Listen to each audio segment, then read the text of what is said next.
And out in the church hearings, which were very big, in I think it was 75, a lot of things came out, and a lot of the assets in the journalistic field, or the field of journalism, were named.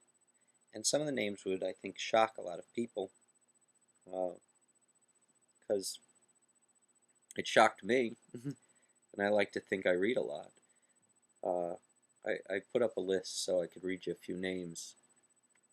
These are all people who are prestigious journalists who were on a CIA payroll while they were doing their job as a supposedly free press. William Paley, president of CBS.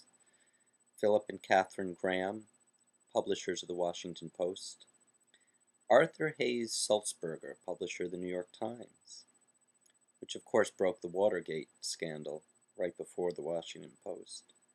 Hal Hendricks, Pulitzer Prize winner, Miami News. Walter Pincus, reporter, Washington Post. ABC News, NBC News, Associated Press, United Press International, Reuters, Hearst Newspapers, Miami Herald, New York Herald Tribune. So there was whoever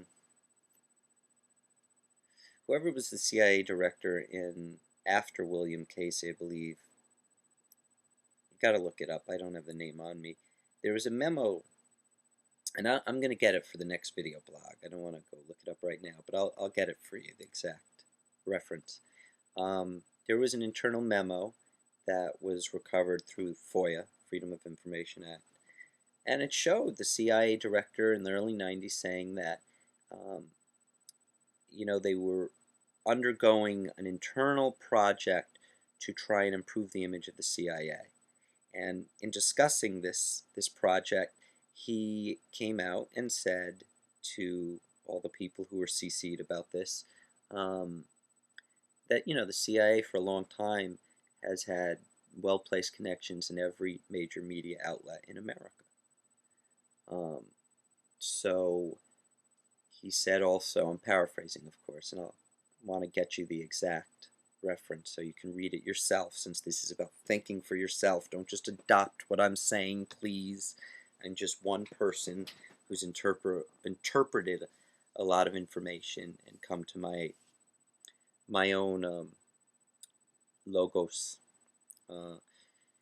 But basically, he was saying that they've had success in the past in either killing stories, changing stories, or getting the word out that they wanted to get out. So he was saying that we could do this again in this new project that they were undergoing in the 90s to improve the image of the CIA. Of course, this is all about thinking for yourself. So the first question I ask myself is, where am I getting my information from, right? I'm getting it from reading, and I'm getting it from television, and I'm getting it from thinking myself, putting all these pieces of information and moving them around and trying to find the logic and the sense and the truth and the falsehoods and all this stuff. I'm getting it from conversations. But those are the main ways, right? We read, we watch, we listen, and we think. When we watch the news, I find that there are a lot of people out there who I've conversed with, a lot of friends, family, acquaintances, who just adopt. They're very quick to parrot whatever they hear on the news. And if you get into a real conversation on a deeper level, where you question what somebody is adopting as an opinion, the response I've gotten a lot is, well, this guy said it, or this place reported it. For instance, I told you all now about Operation Mockingbird. You could say, well, that guy on YouTube said it. Thinking for free guy. It's not really going to hold much water, right? Especially thinking for free guy. I mean, I'm no Walter Pincus, Edward R. Murrow. But I did give you some very important information. If you took all the coloring that I'm giving you, or the framing, the way I'm framing everything away, and said, wait, he did mention the church hearing, 75. He did mention Walter Pincus. He did mention Katharine Graham. Mentioned Arthur Sulzberger, or whatever, the Times guy. He mentioned all these names. Think for Yourself, Operation Mockingbird, William Casey. Take all these pieces of information and do an exercise for yourself. Don't take what I'm saying as fact. Take the facts that I'm claiming and read as much as you can about it.